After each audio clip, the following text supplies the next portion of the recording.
Assalamualaikum warahmatullahi wabarakatuh. Selamat siang menjelang sore pemirsa di rumah. Semoga Anda semua selalu dalam sehat walafiat. Saya Muhammad Farisi, senang sekali pada siang hari ini menemani Anda dalam acara Jambi Bicara Rabu 19 Maret 2025. Hari ini kita akan membahas mengenai transparansi dana BOS atau Bantuan Operasional Satuan Pendidikan. Tiga narasumber telah hadir di studio TVRI pada siang hari ini. Saya perkenalkan yang pertama ada Kepala Dinas Pendidikan Provinsi Jambi, Bapak Haji Syamsurizal SE MSI. Assalamualaikum. Waalaikumsalam. Terima kasih siang. Pak Syamsurizal sudah hadir.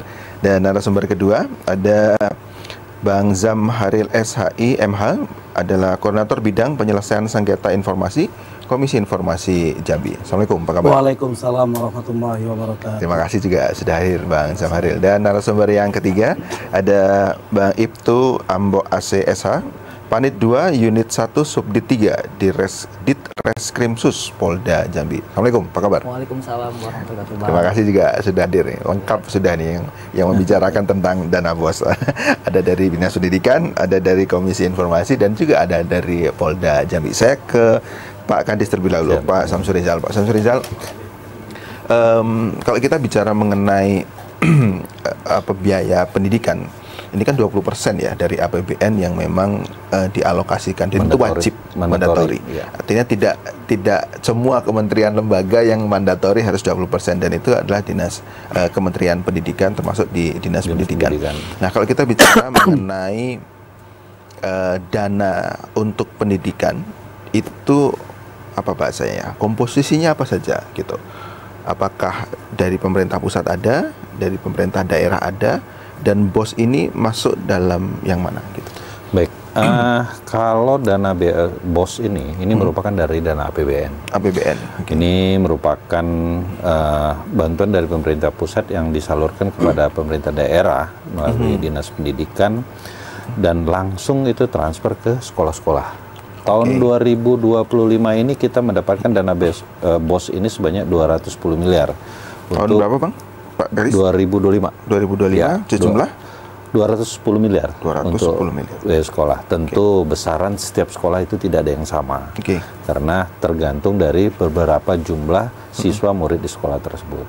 Nah, kami dalam hal ini dalam melaksanakan pengelolaan dana BOS tersebut tentu harus banyak mengadakan sosialisasi kepada peserta yang pelaksanaan itu yang berada di sekolah, karena kita terus terang 2 tahun ini sudah berturut-turut mendapat penghargaan loh dari Komisi Penyiaran tentang informatif ya.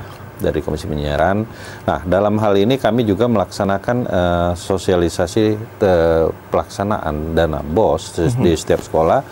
Berapa minggu yang lalu kami sudah juga turun ke 9 kabupaten 2 kota dalam rangka mensosialisasikan pelaksanaan teknis rambu-rambu apa yang harus dilaksanakan oleh kepala sekolah dan pelaksana di sekolah. Tentu narasumbernya kami juga kemarin mengundang dari pihak kalau di kabupaten kita dari Polres, dari Kajari maupun dari Komisi Penyiaran.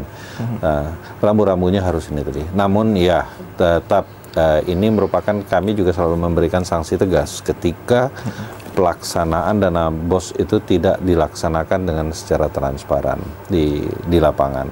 Hal ini sering sekali banyak terjadi. Namun dari hasil lapor-laporan itu tentu kami dengan pihak Polda maupun dari pihak Kajati juga selalu mengawasi dari kegiatan pelaksanaan di lapangan. Tentu ketika mendapatkan laporan hal ini kita harus masukkan dulu dalam proses dan melalui dengan inspektorat. Diaudit dulu mereka apakah benar dengan laporan dari tersebut. Jadi ada kenyamanan juga dari pihak kepala sekolah dalam rangka pelaksanaan program kegiatan bantuan operasional sekolah tersebut. Pak Kadis, Pak Syamsurizal, tadi kan disampaikan bahwa ini bantuan untuk sekolah. Nah, sekolah ini kan ada banyak. Ada mulai dari SD, SMP, SMA, ada yang MI, MTS, SMK, kemudian ada sekolah swasta. Apakah semuanya dapat atau siapa yang dapat? Sekolah Kalau semuanya dapat, tapi yang melalui provinsi itu adalah kewenangan kami SMA, SMK dan SLB saja yang ada di kita kelola. Tentu yang SMP, SD dan ke bawah itu semua dari Dinas Pendidikan Kabupaten. Termasuk MTS, itu kan dari ini kementerian. Kementerian. Iya, yang itu tadi. Kalau itu. Oh, tapi dapat dana BOS. Dapat. Tapi pengawasan di Kementerian Agama gitu, Mas. Iya, tadi. Oke. Baik, kewenangannya harus beda. Oke, baik. Saya ke Bang Zamharil. Bang Zamharil, apa hubungannya nih Komisi Informasi Provinsi Jambi dengan dana BOS? Baik. Ya, gimana? Terima kasih Bang Parisi. Yang pertama, saya ucapkan apresiasi ke TPRI Jambi yang telah memfasilitasi dari Komisi Informasi ini untuk sosialisasi ya. Setiap 1 bulan sekali dialog di TPRI. Ya. Nah, alhamdulillah pada saat ini kita dialog tentang transparansi dana BOS. Dana BOS. Sebenarnya terkaitan antara dana BOS dan Komisi Informasi ini banyak sekali pelaku atau pengelola dana BOS. Yang mana pengelola ini kepala sekolah ya. Kepala sekolah itu yang sengketa di Komisi Informasi. Yang sengketa ini terjadi adalah antara pemohon informasi, baik perorangan, kelompok orang atau lembaga yang berbadan hukum, itu mengajukan permohonan kegunaan dana BOS kepada kepala sekolahnya. Ini karena tidak ada tanggapi setelah melewati mekanisme yang ada dari permohonan informasi, maka pemohon informasi ini merasa tidak puas, baik dari permohonan yang pertama keberatan, lalu mengajukan untuk penyelesaian sengketa ke Komisi Informasi. Selama tahun 2024 atau 2023 ada berapa kasus yang khusus sengketa tentang dana BOS? Ada. Jadi selama tahun 2024 itu 2 sekolah yang disengketakan. Kalau untuk yang sekolah provinsi, yaitu kemarin itu sekolah Adiaksa. Adiaksa kebetulan sekolah ini juga menerima bantuan dana BOS yang diselesaikan oleh Komisi Informasi. Kalau yang sebelumnya itu MTS Nur, pesantren Nur yang Tangkit. Tangkit. Tapi begitu pemohon yang mengajukan permohonan, setelah kita proses untuk melakukan persidangan, di dalam persidangan pemohon mengajukan pencabutan permohonan tersebut. Kalau yang Adiaksa tadi kita selesaikan dengan mediasi. Nah, harusnya bagaimana pengelolaan dana BOS ini? Kan harus transparan tadi. Nanti Pak Kadis bisa menjelaskan. Tapi dari sisi Komisi Informasi, transparannya harus seperti apa? Baik, terima kasih. Jadi sebagai pengelola dana BOS ini kan termasuk badan publik juga. Badan publik sekolah, badan publik itu yang mana lembaga eksekutif, legislatif, yudikatif, dan penyelenggara negara yang fungsinya penyelenggara negara, dananya baik sebagian atau seluruhnya dari APBD atau APBN. Termasuk sekolah ini kan dapat bantuan, baik itu sekolah swasta dia mendapatkan bantuan dari negara, itu termasuk badan publik. Artinya badan publik atau pengguna dana BOS ini, kepala sekolahnya khusus, itu kepala sekolahnya, itu harus membentuk PPID. Nah, salah satu tugas PPID ini yaitu menyampaikan atau menerbitkan informasi yang berada di bawah kewenangannya kepada masyarakat. Karena hak masyarakat untuk mengakses informasi yang berada di badan publik. Jadi, termasuk website atau kanal-kanal yang lain, seperti media sosial kan. Banyak media-media sosial. Kalau dulu sebelum adanya undang-undang terbuka informasi, itu orang menyampaikan itu di papan-papan pengumuman. Nah, papan pengumuman yang ukurannya 2,5 meter, mungkin jangkauannya kurang luas. Maka sekarang kan sudah masuk dalam era kemajuan teknologi ini, maka badan publik harus menyampaikan informasi-informasi yang berkaitan. Termasuk tadi pengelolaan dana BOS, mulai dari perencanaan, pelaksanaan sampai evaluasinya kita harus sampaikan, karena itu hak badan publik untuk mengetahui apapun kebijakan yang dilakukan oleh publik. Alasan untuk melakukan kebijakan ini diatur dalam Undang-Undang Nomor 14 Tahun 2008. Baik. Sebelum ke Bang Ambo ya, ini karena ada kaitannya nih. Saya ke Pak Samsurijal dulu. Pak Samsurijal, bagaimana teknis pengelolaan dan transparansi dana BOS? Kan banyak nih sekolahnya. Nah, harusnya bagaimana? Kok tiba-tiba juga nanti ada Polda gitu? Apa hubungannya sama Polda gitu? Berarti ada pelanggaran di situ ya.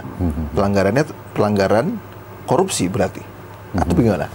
Jadi untuk pengelolaan dana BOS ini semua memang harus kita laksanakan dengan terbuka dan dengan transparansi. Nah, kami juga tahun 2025 ini melakukan pelaksanaan dengan kegiatan dana BOS juga proses pembayaran juga dengan non tunai. Kita sekarang. Jadi tidak ada lagi kita pelaksanaan kegiatan untuk penggunaan dana BOS itu secara tunai. Kita laksanakan. Ini sudah masuk dalam program 100 hari kerja juga Bapak Gubernur untuk melaksanakan program kegiatan supaya lebih transparansi dan lebih lebih gampang, lebih mengawasi dari kegiatan tersebut. Nah, terkait kami dengan dari baik Polda maupun Polres setempat, karena ya ini sama-sama untuk mengawasi dari pelaksanaan kegiatan ini di lapangan. Kan uang dana BOS ini kan untuk dilaksanakan di setiap sekolah untuk namanya biaya operasional. Tentu dari biaya operasional ini kan ada rambu-rambunya yang boleh digunakan untuk kegiatan operasional sekolah tersebut. Nah, jadi ada rambunya sekian persen untuk boleh melaksanakan kegiatan ini. Termasuk rehab kecil pun masih bisa melaksanakan dari BOS. Nah, itu pun sekolah sebenarnya melihat dari jumlah siswa. Kalau jumlah siswanya sekitar 500 atau 200 anak muridnya, tentu dikali dengan 1,5 juta, operasional sekolah juga lebih sangat kecil. Gitu dia. Baik, saya berarti ke Bang Ambo tadi. Ada peran kepolisian, ada peran kejaksaan di sini. Ini lebih ke penindakan, atau ke pengawasan, atau ke pembinaan, atau tiga-tiganya diambil, gimana? Baik, terima kasih Bapak Rizky. Jadi sebagaimana yang diamanatkan oleh Undang-Undang Nomor 2 Tahun 2002 tentang Kepolisian Negara Republik Indonesia, itu tugas kepolisian itu tidak hanya memelihara keamanan ketidaktertiban masyarakat, di sana ada juga proses penegakan hukum, dan ada juga memberikan pelayanan, pengayoman, dan pelayanan kepada masyarakat. Terkait tugas pokok kita dalam penegakan hukum, sebagaimana kita ketahui Bang, bahwasanya dana BOS ini kan sebagaimana disampaikan Pak tadi, itu bersumber daripada anggaran keuangan negara. Yang tujuannya itu program ini dilaksanakan itu untuk meningkatkan mutu daripada pendidikan anak didik kita itu. Ya kan? Jadi sudah sepatutnya dan sewajarnya kita semua ini termasuk APH itu ikut serta mengawasi dan memonitoring terkait masalah penggunaan ini, dana BOS, bantuan operasional satuan pendidikan ini. Jadi kita harapkan dengan adanya transparansi, akuntabel dalam pengelolaan dana BOSP ini, kita semua itu bisa mencegah ataupun meminimalisir terjadinya potensi penyimpangan-penyimpangan terhadap pengelolaan dana BOSP. Dan apabila nanti terjadi penyimpangan, maka kita pun akan melakukan tindakan-tindakan. Dan sesuai dengan program dari Pak Kapolri kita, yaitu Beyond Trust Presisi Polri, yang tujuan utamanya itu peningkatan kepercayaan publik kepada kita. Kita serta menindaklanjuti program Astacita Bapak Presiden, yaitu terkait masalah peningkatan pencegahan dan pemberantasan tindak pidana korupsi. Jadi terkait masalah korupsi dalam hal ini, kita itu saat ini mengedepankan proses pencegahan. Jadi proses penegakan hukum itu merupakan proses ultimum remedium, itu terakhir. Jadi apabila masih bisa kita cegah, masih bisa kita bina, kita lakukan pembinaan dan pencegahan. Baik. Gitu. Nah, teknisnya gimana teman-teman kepolisian ini terlibat? Teknisnya apakah memang nunggu laporan, atau sebulan sekali, atau apa ada rakor atau rapat, atau kemudian juga datang melakukan evaluasi pemantauan, atau bagaimana? Tapi nanti menjawabnya. Kita harus jeda dulu. Pemirsa jangan kemana-mana, tetap di Jambi Bicara.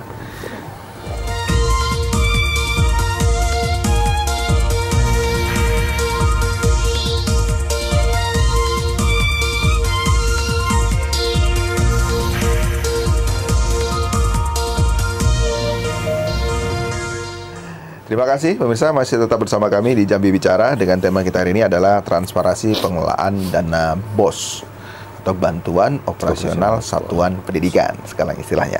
Saya kembali lagi ke Bang Ambo AC dari Subdit Direskrimsus Polda Jambi. Nah, tadi sudah disampaikan bahwa peran kepolisian adalah termasuk pengawasan, pembinaan, dan penindakan itu ultimum remedium. Nah, itu opsi terakhir ya. Nah, bagaimana teknisnya pihak kepolisian memantau ini atau melakukan pengawasan ini? Baik Bang, termasalah teknis kita melakukan proses pencegahan ini. Pertama kali itu sebelumnya kita melakukan koordinasi dan kerjasama sama teman-teman APIP yang ada di pemerintahan. Itu dalam hal ini Inspektorat Provinsi, karena ada di level Polda itu Inspektorat Provinsi. Jadi terhadap pos-pos jajaran itu sama Inspektorat Kabupaten Kota. Jadi sana kita berkoordinasi, bekerjasama, bertukar informasi. Apakah teman-teman daripada inspektorat ini pada saat melakukan audit rutin itu menemukan penyimpangan-penyimpangan dalam pengelolaan dana BOSP, ataupun kita juga menerima adanya pengaduan masyarakat terkait dana BOSP, kita mengedepankan peran APIP di sana, inspektorat, untuk melakukan tindakan-tindakan pencegahan. Itu yang pertama. Yang kedua juga kita alhamdulillah juga tahun 2023, 2024 itu dilibatkan oleh teman-teman Dinas Pendidikan sebagai narasumber ataupun pemberi materi dalam kegiatan bimbingan teknis, baik itu dalam pengelolaan dana DAK juga ada, dana BOSP juga, di mana di sana kita tujuannya proses pencegahan yaitu mau menyampaikan kepada teman-teman daripada kepala sekolah, bendahara ataupun wakil kepala sekolah ataupun komite terkait masalah apa itu korupsi, dampak-dampaknya bagaimana, upaya pencegahan seperti apa, faktor-faktor apa yang menyebabkan terjadinya tindak pidana korupsi. Jadi kita memberikan edukasi kepada mereka agar dapat meminimalisir terjadinya penyimpangan dan pengelolaan. Jadi hubungannya tindak pidananya pasti korupsi ya? Pastinya seperti itu. Oke, baik. Nah untuk kasus sendiri pernah ada nggak sebenarnya? 2024? Untuk data yang ada sama kami itu di tahun kami ambil data 3 tahun terakhir. Di tahun 2022 itu ada 1 kasus di Kabupaten Merangin. Di tahun 2023 ada 1 kasus juga di Kabupaten Batanghari. Dan tahun 2024 kemarin ada 1 kasus tapi ada 2 pelakunya di Kabupaten Bungo. Nah itu apa teknisnya? Unsurnya apa yang dilakukan? Siap. Jadi perlu kami sampaikan terlebih dahulu sini. Untuk kelompok-kelompok ataupun jenis-jenis tindak pidana korupsi itu terlebih dahulu. Pertama itu ada terkait masalah tindak pidana korupsi yang menyebabkan terjadinya kerugian keuangan negara. Yang pertama. Yang kedua yaitu terkait suap menyuap. Yang ketiga yaitu terkait masalah benturan kepentingan dalam proses pengadaan. Yang keempat yaitu terkait perbuatan curang. Yang kelima yaitu gratifikasi. Terus yang keenam yaitu pemerasan. Ya kan? Ada satu lagi yang kami lupa. Jadi terkait dana bos itu banyak sekali, itu fokusnya ke kerugian keuangan negara. Jadi dari 3 perkara yang telah ditangani oleh Polres jajaran juga itu fokusnya ke terkait masalah adanya kerugian keuangan negara, yang mana para pelaku ini menggunakan dana BOS ini itu untuk menguntungkan dirinya pribadi. Jadi banyak fokusnya ke tindak pidana korupsi terkait masalah kerugian keuangan negara. Ya. Lebih teknis lagi apa yang dilakukan? Ya. Korupsinya. Jadi misalnya apa? Modus-modusnya seperti itu. Ya. Jadi modus-modusnya itu seperti pertama melakukan pengadaan fiktif. Pengadaan fiktif. Jadi seakan-akan pengadaan itu ada pada sebenarnya tidak ada dan melakukan pencairan anggaran di sana. Berani Kemudian marap harga juga. Marap harga juga ada di sana. Harganya seharusnya cuma 100.000, tapi di dalam pelaporan penggunaan anggaran dibuatlah 150.000. Kemudian juga laporan palsu juga ada di sana, ya kan. Kemudian juga ada pemotongan, ya kan. Dan banyak lain lagi. Juga ada dari 3 kasus tadi nilainya berapa? Nilai korupsinya? Ratusan bervariasi, ratusan juta. Dan terakhir yang di Bungo itu ada 1 miliar. Wow. Oke. Baik, saya ke Pak Kadis kalau itu. Pak Kadis, sebenarnya dana itu bisa dipakai untuk apa aja sebenarnya? Rambu-rambunya tadi. Ya, kan itu kan BOS ini kan merupakan kegiatan bantuan dari pusat yang diterima dari sekolah itu untuk biaya operasional sekolah. Nah, operasional itu apa saja? Macam-macam boleh dikatakan. Kegiatan-kegiatan yang berada di sekolah. Honor boleh? Ada batasannya. Ada batasannya, tapi tidak semua ini tadi. Ada semuanya, ada batasannya. Itu kami di Dinas Pendidikan ada namanya tim BOS yang untuk melaksanakan ini dan mengawasin ini semua. Dan kita sebenarnya kan selalu mengingatkan dan kehati-hatian kepada ini tadi. Mengenai risiko dalam rangka pengelolaan keuangan negara itu, ya mungkin selama ini untuk di sekolah banyak kelonggaran kan. Nah, dari 2022 ke atas ini kan udah mulai ketat semua ini pemeriksaan. Makanya kami pun juga tahun ini juga harus melaksanakan kegiatan pembayaran perputaran dana BOS itu juga harus melaksanakan dengan secara non tunai dengan ini tadi. Jadi tidak ada lagi di sekolah juga mengambil uang tunai untuk selama ini kan kepala sekolah mengambil uang tunai dan itu untuk dibuatlah kegiatan ini seperti ini yang menjadi temuan-temuan selama ini.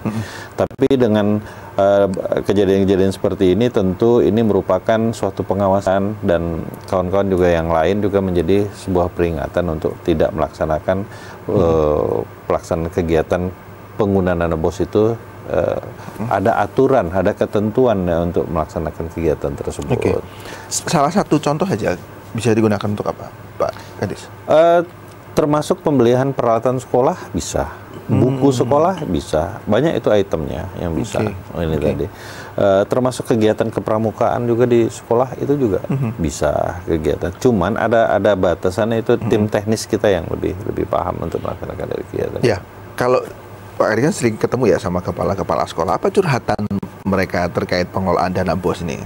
Atau memang ada kesulitan dalam mengelola? Atau memang mereka sendiri yang tidak mau transparan? Atau bagaimana? Tidak. Karena kalau saya lihat untuk Kota Jambi aja kalau sampai saat ini yang seperti disampaikan Pak Mbok kan temuan permasalahan sudah jauh. Sangat berubah sekarang ini. Tentu kami setiap tahun selalu memberikan sosialisasi pelaksanaan kegiatan dan rambu-rambu itu tadi. Ya kalau resikonya nanti kalau seandainya mereka tidak transparan penggunaan dari dana biaya operasional pendidikan satuan sekolah tersebut ya tentu ini nanti akan selalu pasti diaudit sama dari inspektorat tadi. Ini menjadikan kelihatan nantinya sekolah yang sangat tidak transparan. Kalau dia melaksanakan itu secara transparan, kelihatan kok sekolahnya juga lebih baik dan lebih maju. Pak Kadis, tadi kan menyampaikan audit dari inspektorat. Nah, audit ini dilakukannya kapan? Per apa? Setiap tahun kita ada. Oh, setiap tahun? Ya, setiap tahun kita ada, tapi tidak seluruh sekolah. Selalu pasti diambil dengan sampel. Oh, sampelnya saja. Saya berkoordinasi dengan inspektorat. Tentu kami melalui dengan tim BOS.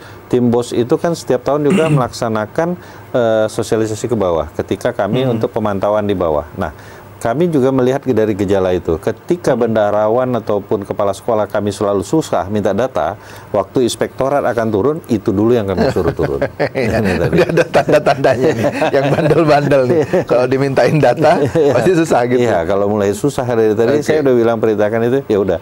Nanti begitu tim inspektorat untuk mencari sampel, dia koordinasi sama kami, sekolah mana yang harus diambil sampel setiap kabupaten, itu yang harus kami arahkan ke situ. Oke, baik. Oke, saya ke Bang Zamharil. Bang Zamharil, tadi kan setiap badan publik harus ada PPID. Berarti kalau untuk lingkungan sekolah, PPID-nya di Dinas Pendidikan atau di semua satuan pendidikan itu juga harus ada PPID-nya? Dan apakah sudah taat semua, sudah punya PPID yang sekolah-sekolah? Baik, terima kasih Bang Farizi. Di dalam undang-undang itu mengatur bahwa semua badan publik harus mempunyai badan PPID. PPID ini kan untuk melancarkan badan publik dalam menyampaikan informasi, mengakses informasi. Ini kan tugas PPID, mengelola informasi yang ada di badan publik. Artinya begitu ada permohonan informasi, ini mempermudah, ya kan, mempermudah masyarakat untuk mendapatkan informasi melalui PPID. Kalau terkait dengan sekolah, seharusnya itu di sekolah itu mempunyai PPID masing-masing, pejabat mengelola informasi dan dokumentasi yang ada di sekolah, karena sekolah termasuk badan publik. Artinya baik di sekolah itu mungkin ada sekretarisnya, ada wakil kepala sekolah kepala sekolahnya atasan PPID. Kepala sekolah ini kan sama dengan seperti desa. Kalau desa kan sama, kepala desanya atasan PPID, sekretarisnya itu PPID-nya. Jadi seharusnya memang sudah apa? Waktu kami kemarin dari narasumber, mana dari semua sekolah yang memang sudah ada PPID dan dianggap itu sudah bagus, transparan? Ada enggak? Kalau kami lihat kemarin waktu kan ada sekolah-sekolah yang ikut monitoring dan evaluasi. Tapi sebenarnya di sekolah itu mungkin ada yang bagian untuk mengatur penyampaian informasi, tapi namanya belum PPID. Karena ini kan kekurangan, mungkin kekurangan pertama sosialisasi atau edukasi, pemahaman daripada kepala sekolah. Maka dari ini kami dari Komisi Informasi itu selalu giat untuk sosialisasi, mengedukasi masyarakat, bukan di kepala sekolah saja, semua masyarakat, semua badan publik, bahwa badan publik itu punya kewajiban untuk memenuhi akses informasi bagi masyarakat. Dan itu sebenarnya untuk mereka sendiri ya, untuk mereka supaya sendiri, safe betul. gitu ya. Untuk mereka sendiri, termasuk juga transparansi dana bos ini. Pengolahan dana bos itu kan transparansi ini tujuannya untuk akuntabilitas, ya kan, akuntabilitas di pengelolaan dana bos itu tanggung jawab, karena dana ini dana dari pemerintah, dari pajak-pajak atau dana yang diturunkan dari kementerian tadi langsung transfer ke sekolah, berarti kepala sekolah punya tanggung jawab, pengelolaan dana bos ini tanggung jawab untuk menyampaikan dana itu digunakan untuk apa, apakah sasarannya sudah tepat, apakah yang dilakukan memang betul-betul untuk membantu atau menunjang bagian kependidikan yang ada di Provinsi Jambi. Mungkin itu saja. Oke, jadi harus kerja keras lagi nih Komisi Informasi supaya sekolah-sekolah siap. Ini iya kami kan? apresiasi nih, Kadis Pendidikan kan. Nih baru tahun ini, kami kan sebelumnya tahun yang lalu itu melakukan kerjasama MOU dengan Kadis dengan Dinas Pendidikan. Alhamdulillah realisasi daripada kerjasama itu pada tahun ini tadi bulan belakang ya, sebelum kita ibadah puasa, kami diundang dari Komisi Informasi ini untuk narasumber ke 9 kabupaten dan 2 kota. Alhamdulillah, terima kasih banyak. Ya, nah itu bentuk kolaborasi ya. Oke, nah itu yang harus banyak dilakukan. Baik, ada penelpon, kita sapa dulu. Halo, selamat siang. Assalamualaikum. Selamat siang, Assalamualaikum warahmatullahi wabarakatuh. Baik. Pak Rizi, host TVRI Jambi, TVRI Penyukito, yang saya hormati. Baik, silakan Pak Yudi di Telanai. Ya, saya sapa dulu Pak Rizi. Ya. Pertama ya, tentu kita mensyukuri ya sudah 19 hari kita berpuasa. Ya. Dan tentunya puasa kita ini sudah menurun nih. Tadinya mendaki. Dan cukup ya warning aja, hati-hati tergelincir. Ya.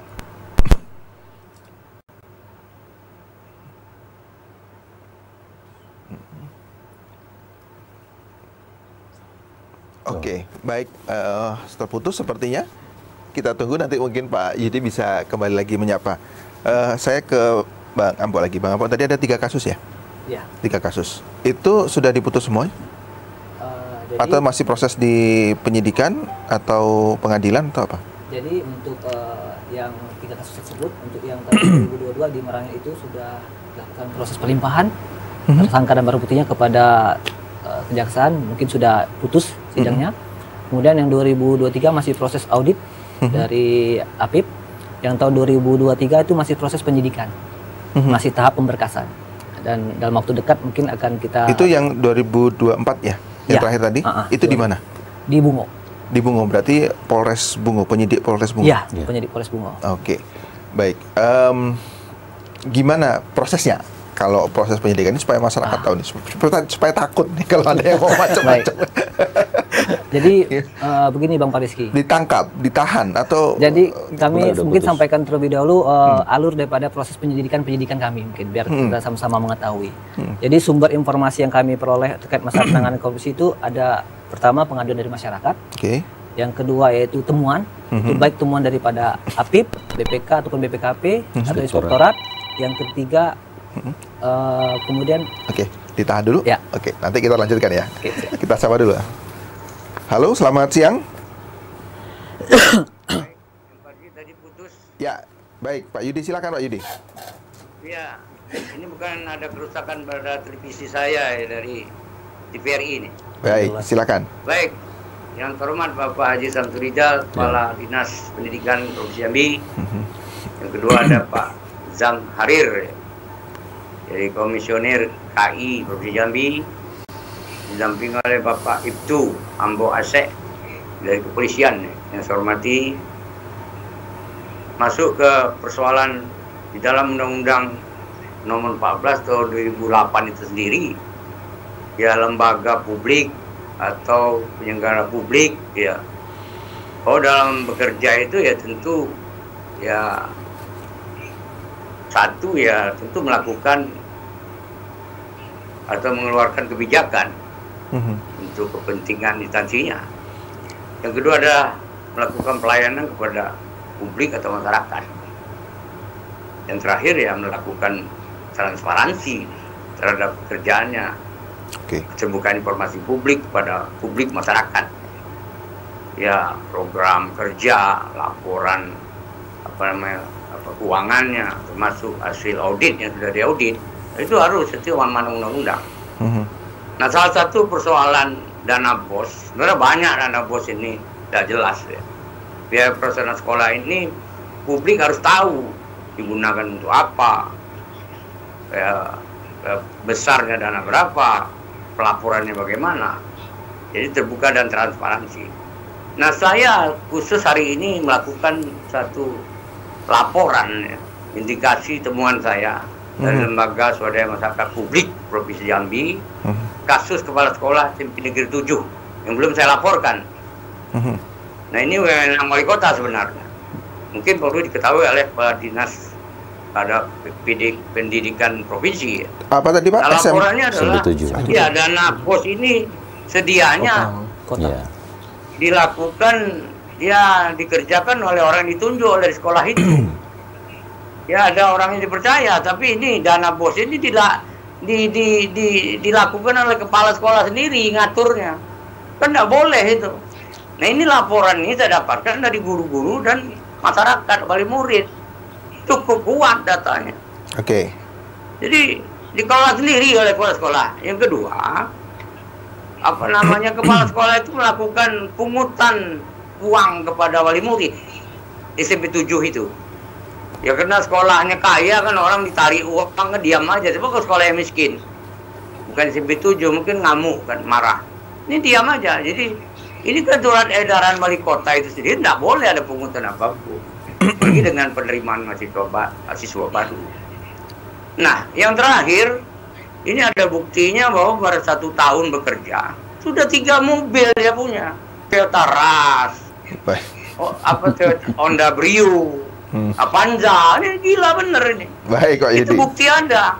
Tidak bisa, makanya gaji aja dia tidak cukup. Itu sebenarnya ya mohon dari inilah dari sebenarnya wali kota yang menurunkan tim nanti. Baik Pak Yudi. Baik, terima kasih Pak Yudi atas atensinya, dan tadi juga ada laporan pengaduan masyarakat dugaan gitu ya, yang nanti juga akan direspon oleh Pak Kadis Pendidikan dan juga narasumber yang lain. Tapi kita sudah dulu pemirsa, tetap di Jambi Bicara.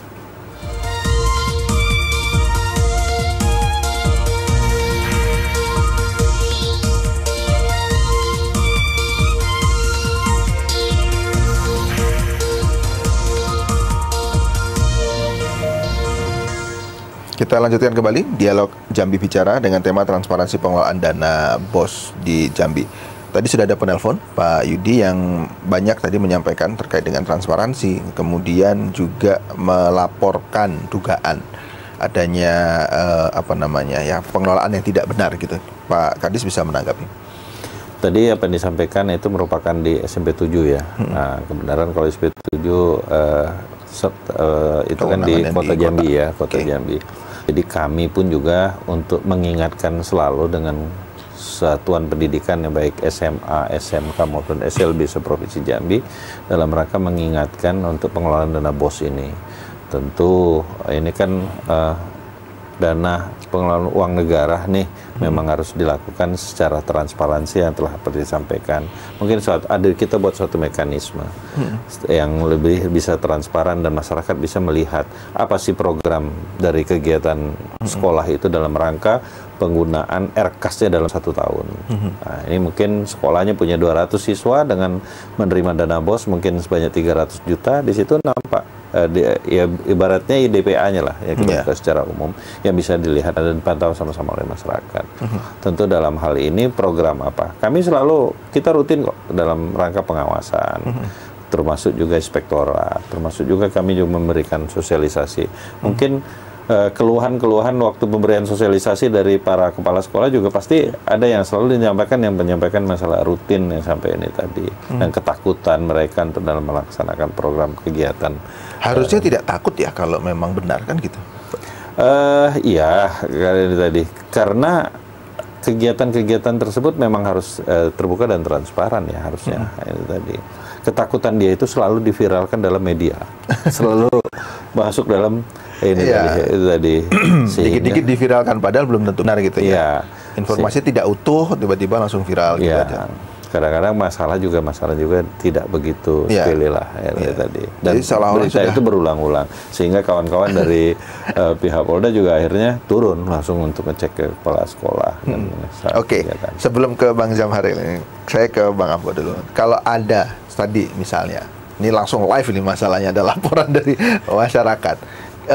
Langsung gimana prosesnya? Menindaklanjutinya seperti apa? Jadi terima kasih Pak Yudi atas informasi awal ya. Kita lihat di sini ada informasi awal, ada indikasi penyimpangan dan pengelolaan dana bantuan operasional satuan pendidikan di SMP 7 Jambi. Terima kasih. Jadi langkah selanjutnya mungkin nanti kita akan menunggu juga nih, sambil menunggu informasi lebih lengkap lagi dari Pak Yudi. Katanya tadi mau membuat laporan kepada kita, menyampaikan. Jadi seiring jalan juga nanti kita akan melakukan pengumpulan keterangan atau dokumen terkait masalah berapa sih besaran dana BOSP di SMP 7, penggunaannya untuk apa saja, realisasi bagaimana, bentuk pelaporannya bagaimana, ya kan, apakah ada penyimpangan, dan itu nanti akan kita tindak lanjuti Bang Faris. Jadi nanti kalau memang berkenan Pak Yudi, berarti kita tunggu pelaporannya. Menindaklanjutinya misalnya tadi ada laporan nih, kemudian berarti kepolisian juga membuat surat dong, surat ke SMP 7 gitu untuk memanggil gitu ya, betul seperti itu. Jadi mekanisme awal pertama kali kita lakukan itu yang pasti kita buat surat perintah tugas. Kita melakukan tugas untuk melakukan serangkaian pengumpulan dokumen maupun keterangan. Yang pertama kali kita datangi itu kita berkoordinasi dulu sama OPD terkait dalam hal ini Dinas Pendidikan Kota Jambi. Sana kita bertanya terkait masalah besarannya dulu. Besaran dana BOSP di SMP 7 berapa? Bagaimana tadi sampaikan penggunaannya, pelaporannya, baru kemudian kita langsung turun ke lokasi ke SMP 7 terkait informasi yang disampaikan Pak Yudi tersebut. Begitu Bang Faris. Oke, baik. Jadi gemetaran juga nih kalau sudah ya namanya kan menggunakan uang negara. Iya. Tapi kalau memang transparan dan tidak ada niat gitu kan, mensreanya tidak ada gitu, harusnya tenang-tenang saja gitu ya. Oke. Bang Zamharil, respon dari penelpon tadi gimana? Pak Yudi. Baik, terima kasih Bang Aparisi. Yang persoalan transparan ini yang harus dilakukan oleh sekolah itu, kepala sekolah. Pertama itu yaitu mengupdate informasi, namanya informasi berkala. Informasi berkala ini yang harus diupdate selama 6 bulan sekali. Termasuk tadi profil badan publik, program dan kegiatan badan publik, juga termasuk laporan keuangan. Tapi laporan keuangan ini yang ditampilkan laporan keuangan yang sudah diaudit oleh Inspektorat atau BPK. Nah, terus ada informasi yang serta-merta, informasi yang setiap saat. Nah, informasi yang setiap saat ini informasi yang dikuasai oleh badan publik. Yang dikuasai termasuk terkecuali informasi yang dikecualikan. Oke. Nah, itu. Baik, Bang Zamharil, sekaligus closing statement nih karena sudah habis waktunya. Silakan. Oh, gitu. Singkat saja apa closing statement? Baik, terima kasih. Keterbukaan informasi masalah transparansi dana BOS ini sangat penting sekali. Karena keterbukaan informasi ini menjamin hak bagi masyarakat untuk mengetahui seluruh kebijakan yang dilakukan oleh pemerintah. Baik pemerintah yang berada di sekolah, ya, sekolah, kebijakan-kebijakan yang dilakukannya, rencana kerja, mulai program kerja yang dilakukan itu menjadi hak bagi masyarakat untuk mengetahuinya. Dan juga bagi masyarakat atau pemohon informasi yang pengen mengetahui tentang informasi yang berada di badan publik, yang pertama yang dilakukan harus mengajukan permohonan informasi. Dengan mekanisme pertama badan publik wajib menjawab, yaitu 10 hari kerja. Apabila badan publik tidak merasa cukup 10 hari kerja, maka akan ditambah dengan 7 hari kerja. Apabila dalam waktu 17 hari kerja, masyarakat merasa tidak puas dengan jawaban daripada badan publik, maka bisa mengajukan surat keberatan. Surat keberatan yang 30 hari kerja. Jadi kami buka informasi publik ini bagi badan publik dan masyarakat itu sudah mulai cerdas sekarang. Sudah banyak yang tahu tentang keberadaan pentingnya informasi publik. Terima Baik, kasih. saya harus potong karena dibagi waktunya. Silakan Bang Ambo, closing statementnya apa? Himbauan Baik, ke masyarakat. Bang, kami tujukan kepada para pengelola dana BOSP. Yang pertama itu ketahui aturan. Laksanakan tupoksimu, maka engkau pun akan aman. Oke. Tahu aturan, tahu tupoksimu akan aman. Oke. Terakhir Pak Kadis, silakan juga himbauannya seperti apa? Kami juga dari Dinas Pendidikan Provinsi Jambi tentu dalam hal ini kepada seluruh pengelolaan dana BOS di setiap satuan pendidikan yang ada di Provinsi Jambi, tentu dalam hal ini sebenarnya petunjuk teknis pelaksanaan penggunaan tersebut sudah ada. Ya, ikutin aja petunjuk pelaksanaan itu. Insya Allah permasalahan itu tidak akan terjadi. Itu aja. Baik, terima kasih ketiga narasumber Pak Samsur Rizal, Bang Ibtu Ambo dan Bang Zam Haril sudah hadir dan banyak memberikan informasi dan juga edukasi bagi masyarakat. Terima kasih atas perhatian Anda. Saya Muhammad Farisi, terima kasih, sampai jumpa. Assalamualaikum warahmatullahi wabarakatuh. Waalaikumsalam warahmatullahi wabarakatuh.